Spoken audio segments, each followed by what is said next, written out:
આપણે આ માવઠાનો માહોલ એટલો બધો છે કે ખેતરોની મારી પર ખેડૂત પાયમાલ થઈ ગયા, હાથમાં આવેલું વહી ગયું, માંડવી પાછલા ખેતરમાં તરે છે, પાણામાં આવેલું વહી ગયું.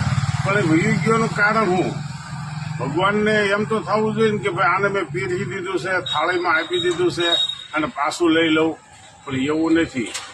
ભગવાન બધું જોવે છે કે મારે એને દેવું જ છે, પણ એ કાંક લેવા લાયક થાય ને તો. પહેલાં આવા કોઈ માવઠા ન થતા.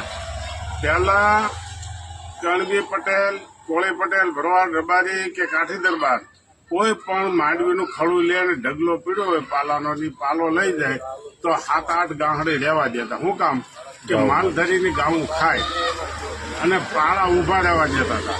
પાળે ખડ હોય, ઝીંઝવો હોય, કાળિયું ખડ હોય, એને એ ઊભા રહેવા દેતા હતા કે માલધારી ગાઉં ખાય. પણ હવે એ શું કરે છે?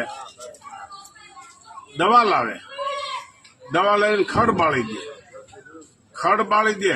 હવે મૂંગા પ્રાણીના મોઢામાંથી જો એ લઈ લેતા હોય તો પછી એના મોઢામાંથી તો ઈશ્વર લઈ જ લે ને. એમાં શું નવાય છે?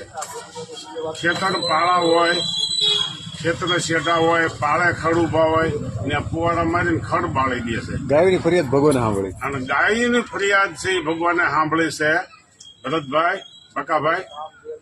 પણ એ ખેડૂતને ખબર નથી કે મૂંગા જનાવરના મોઢામાંથી આપણે આ ખડ લઈ લઈએ છીએ, બાળી દઈએ છીએ, એટલે આપણા મોઢામાંથી ઈશ્વર લઈ જાય છે.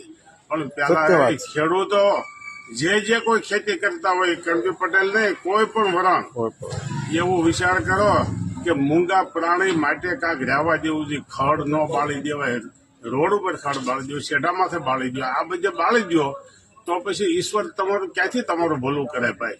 સત્ય વાત. મૂંગા પ્રાણીના મોઢામાં તમે લઈ લો એટલે ઈશ્વર તમારા મોઢામાં લઈ લે.